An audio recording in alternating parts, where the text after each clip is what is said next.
Welcome to KiteLine, a weekly radio program from WFHB that focuses on issues in the prison system and beyond. Behind the prison walls, a message is called a kite.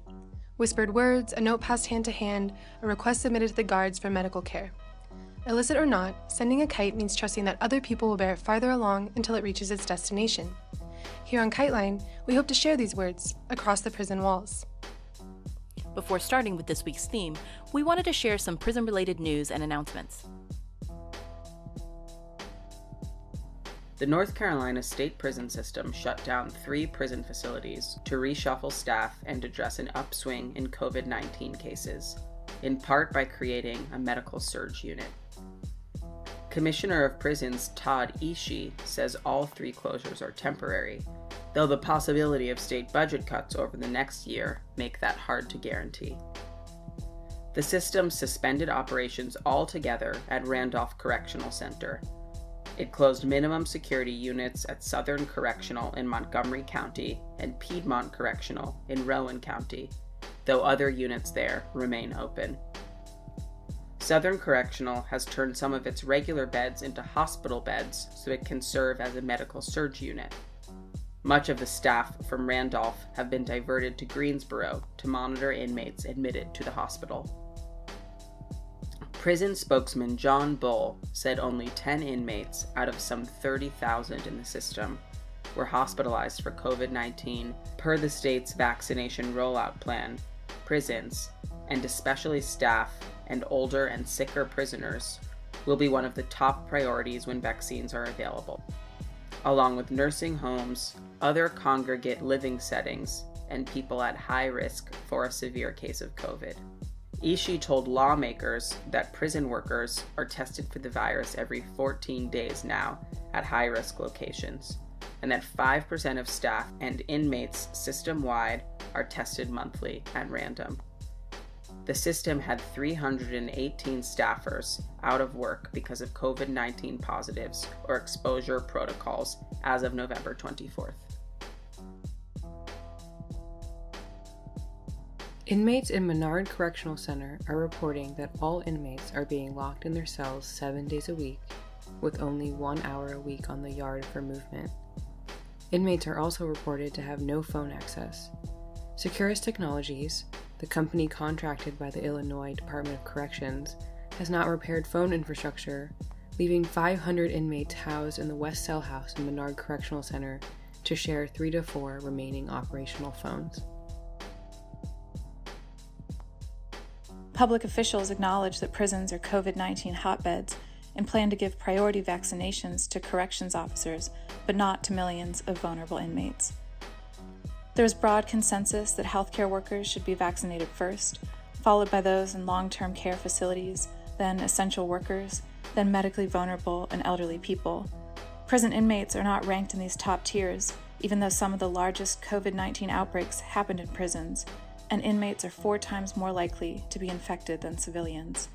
The United States imprisons 2.3 million people, more per capita than any other nation, including 500,000 people awaiting trial. 44,000 young people are held in juvenile facilities, and 42,000 immigrants are held in detention centers.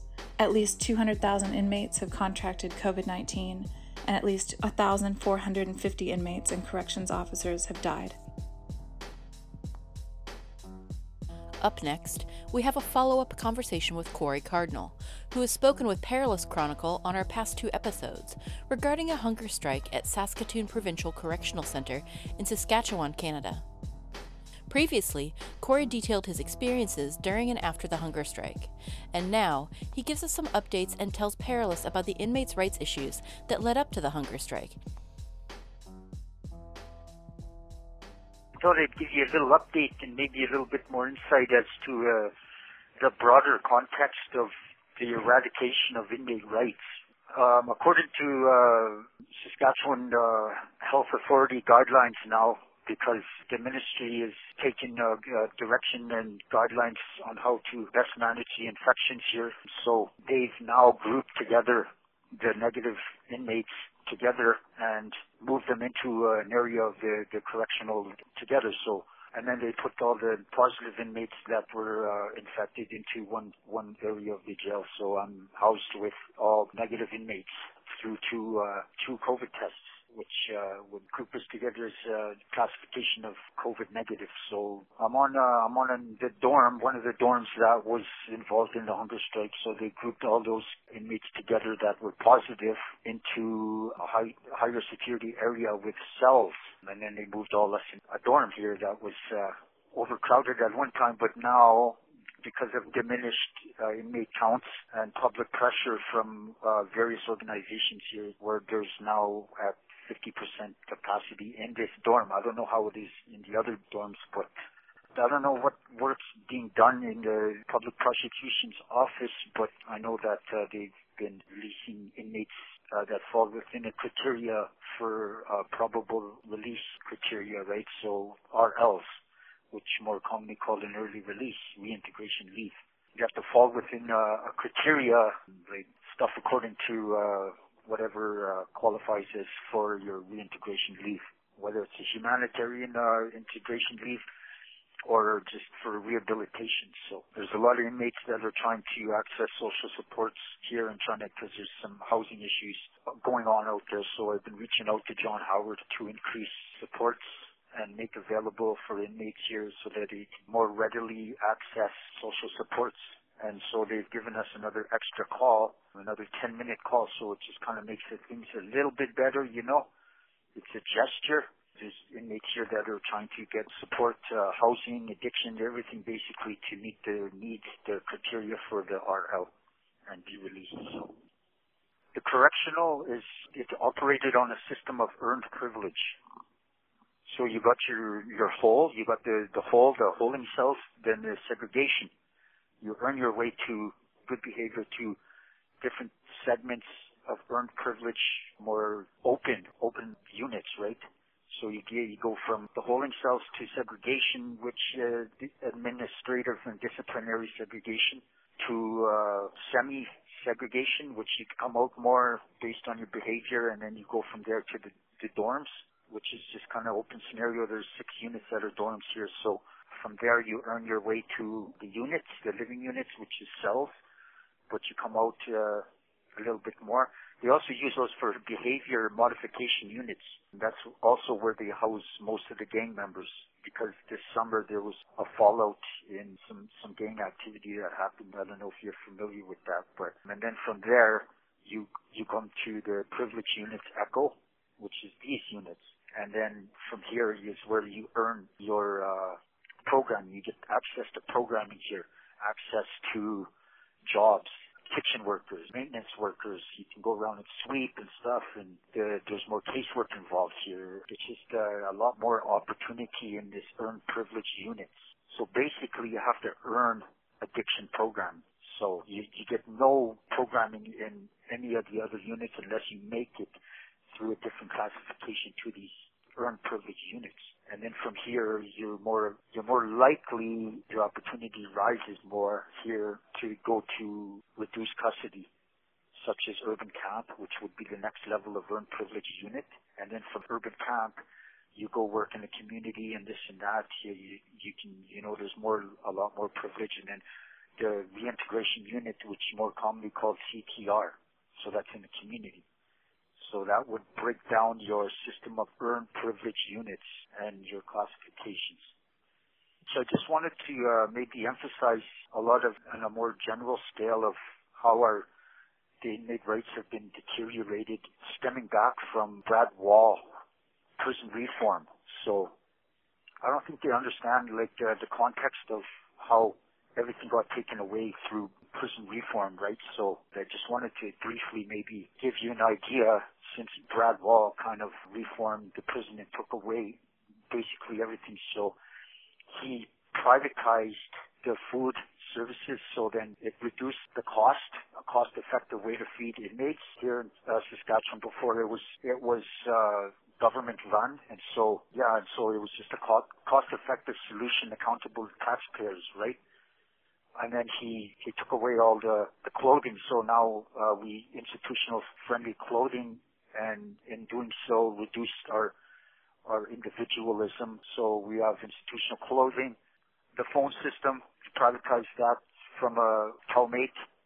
So before we were able to get incoming calls, we were able to phone other institutions. We were able to contact to people, our loved ones, was more accessible. So cellmate, he instituted a private company that from, I think, the States somewhere that was a security improvised cellmate system. So I don't know if you're familiar with that, but it restricted a lot of our calls, overpriced, commissions, kickbacks. So cellmate also preys on the families of inmates by overcharging for calls, fees, drastic fees and stuff. So it created a lot of stress for inmates here and reduced the contact in the community to their loved ones. Visits were pulled, contact visits, so inmates couldn't even hold their babies or have any kind of physical contact with their loved ones. I think the mail was pulled also, so we couldn't write letters more accessible. So before it was like the mail postage was paid for by the government, and so some kind of policy was implemented, so we couldn't send letters to other institutions, our families in other institutions, our wives that were locked up in Pine Grove. And I think in doing so, I think that's a violation of our charter rights to communicate, right, to associate. So I don't know, that's yet to be challenged, but I really think there's grounds. When Brad Wall was elected as Premier of Saskatchewan, I think he instituted prison reform.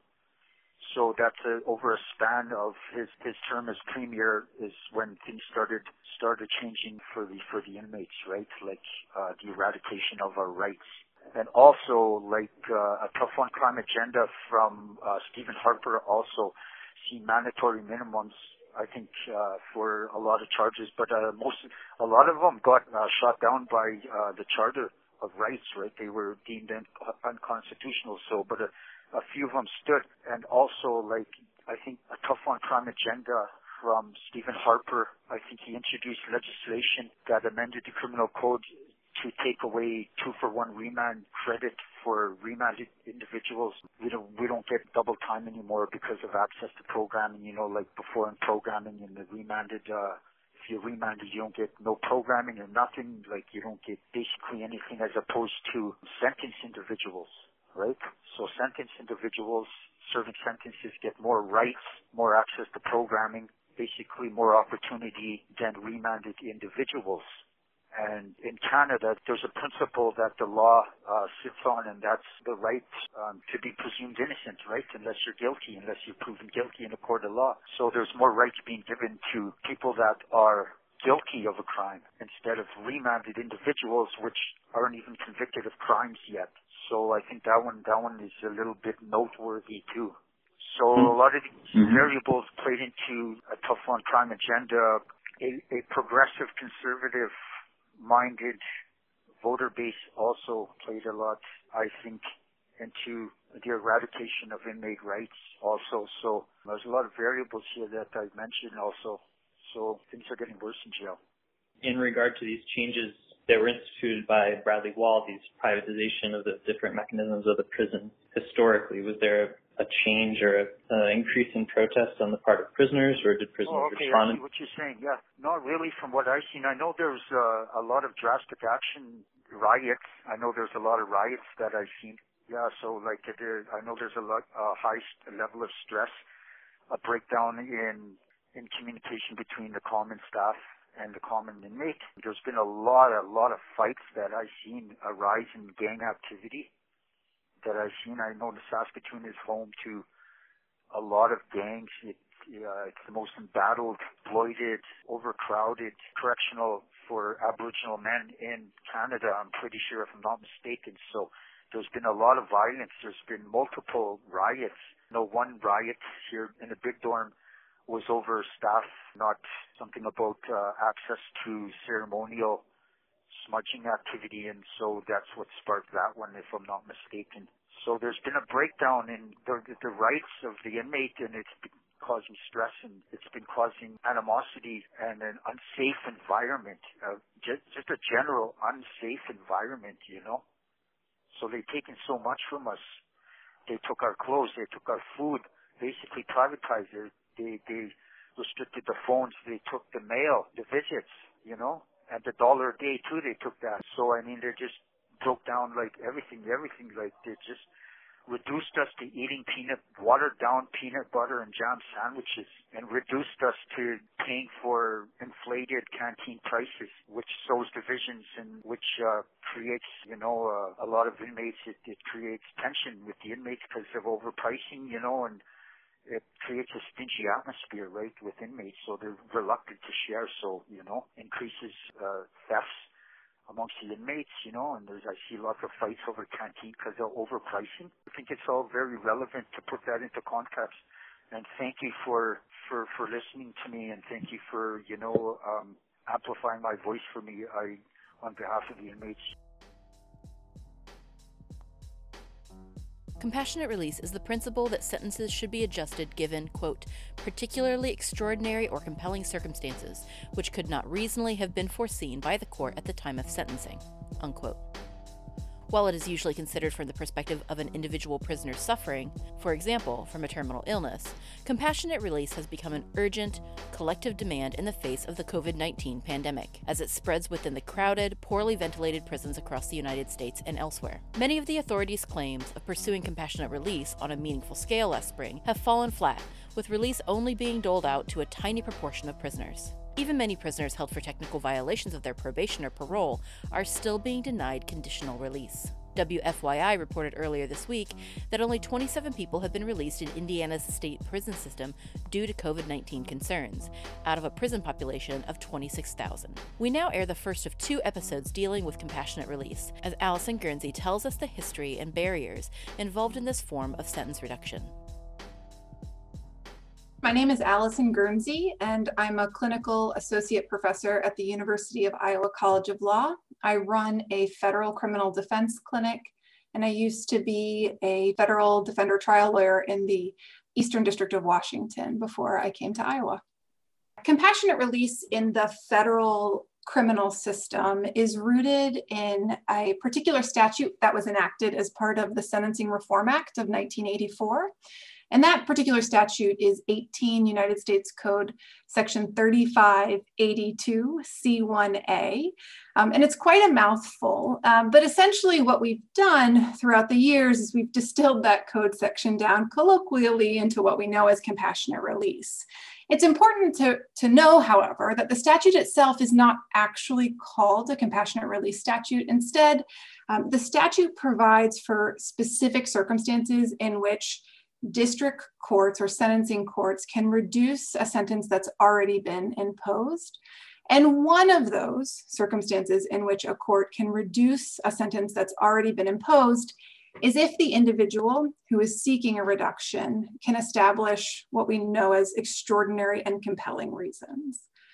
Now, interestingly, extraordinary and compelling is not actually defined in that statute.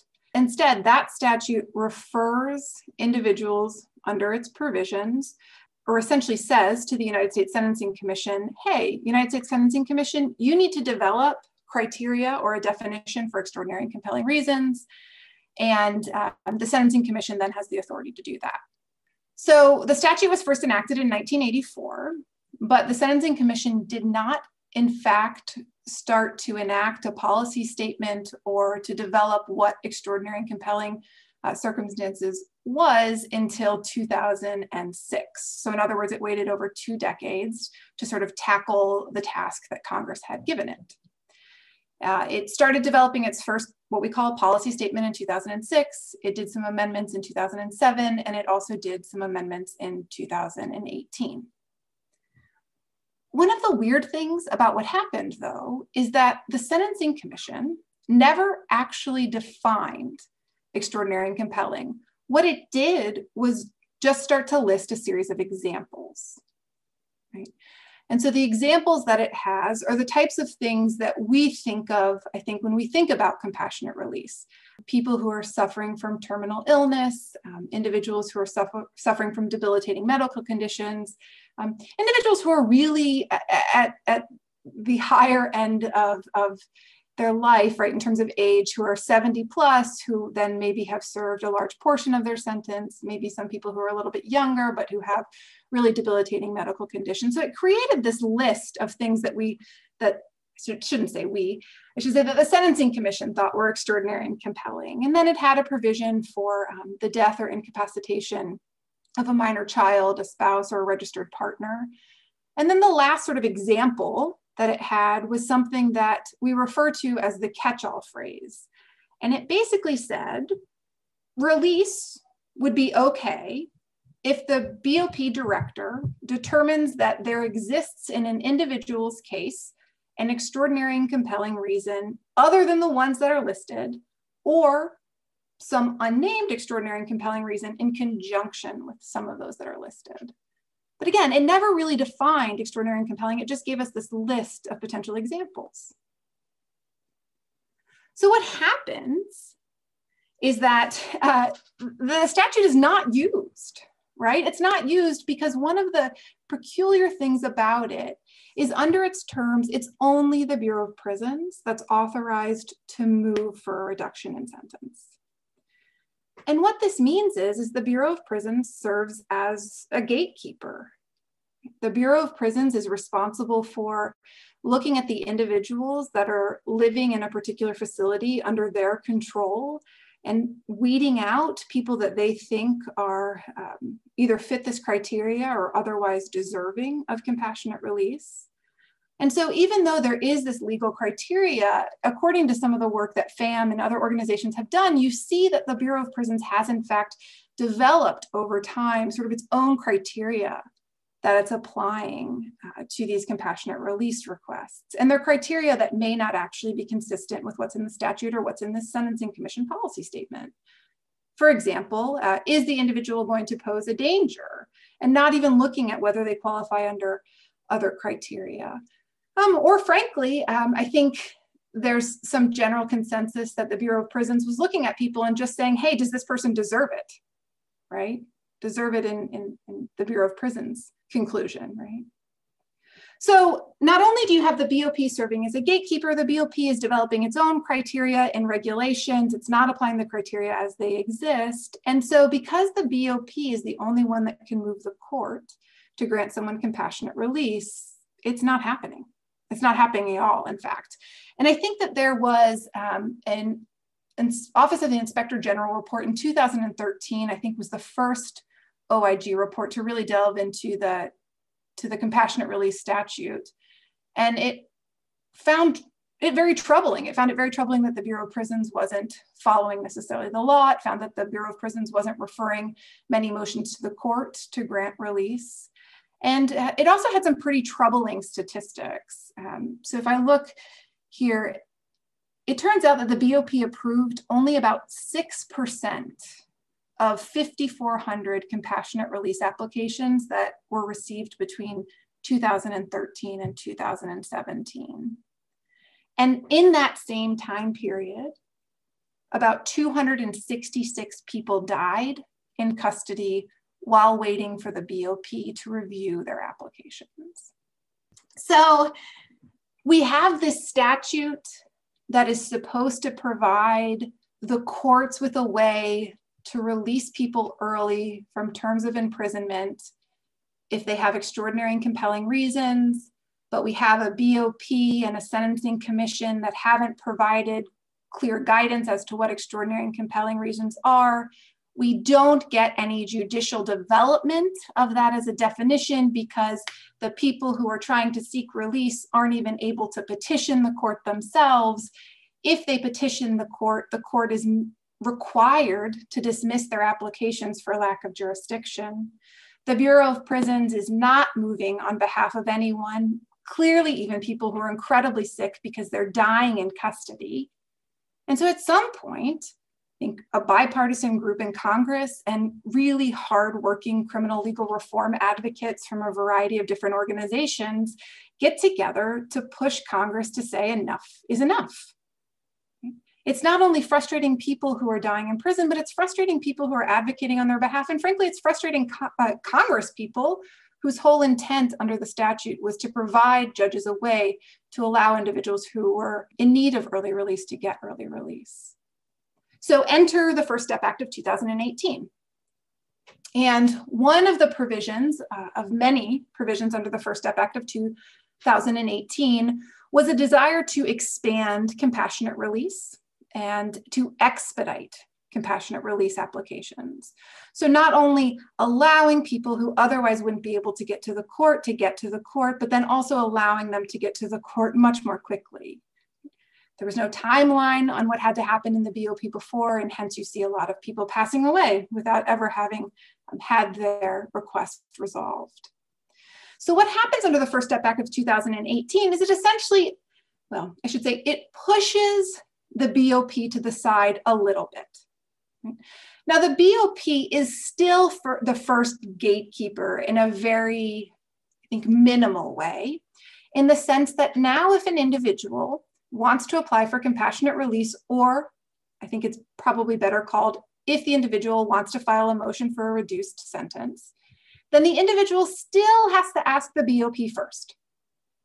The individual in custody has to say to the warden of their facility, hey, I think I have an extraordinary and compelling reason for release. I would like you to release me. Now, instead of the path ending there, what happens is the individual who's asked for a motion to reduce their sentence or a reduction in sentence is now able to go through the BOP administrative process. And once that administrative process proves not fruitful, they can move directly with the court and file a motion with their sentencing judge. Or they can wait 30 days. And at the end of that 30-day period, regardless of whether the warden has said yes or no, regardless of where their claim is in the BOP administrative process, they are now empowered to move the sentencing court for a reduction in sentence. In order for someone to get a reduction in sentence, they have to show the district court or the sentencing court that they do have extraordinary and compelling reasons. They also have to show that a reduction would be consistent with the, quote, applicable policy statements. And then they have to show the court that release would be appropriate under this other statute that allows the court to consider the history and characteristics of the individual, the nature and circumstances of the offense, the need to provide adequate deterrence to that individual, and all these other factors that we generally consider when imposing a sentence in the first place. And we call those the 3553A factors.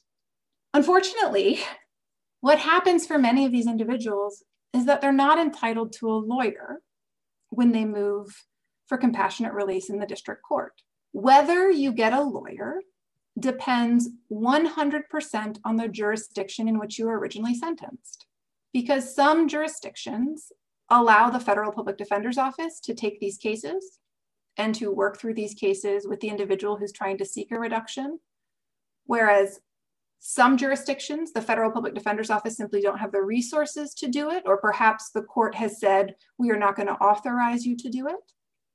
And then, of course, we have there's only 2 districts in the nation that lack a Federal Public Defender's Office completely. So one of those being, for example, the Eastern District of Kentucky.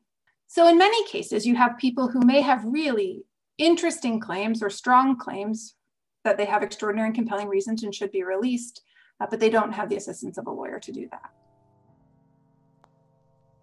Thanks again to Perilous Chronicle. You can find out more at perilouschronicle.com. We'll have more on compassionate release next week. This has been KiteLine. Anyone can reach us via our P.O. Box, KiteLine Radio, P.O. Box 2422, Bloomington, Indiana 47402. KiteLine is intended as a means of communication between people across prison walls. KiteLine, WFHB, or any affiliates airing this program are not responsible for the opinions expressed on the show. Thank you for listening.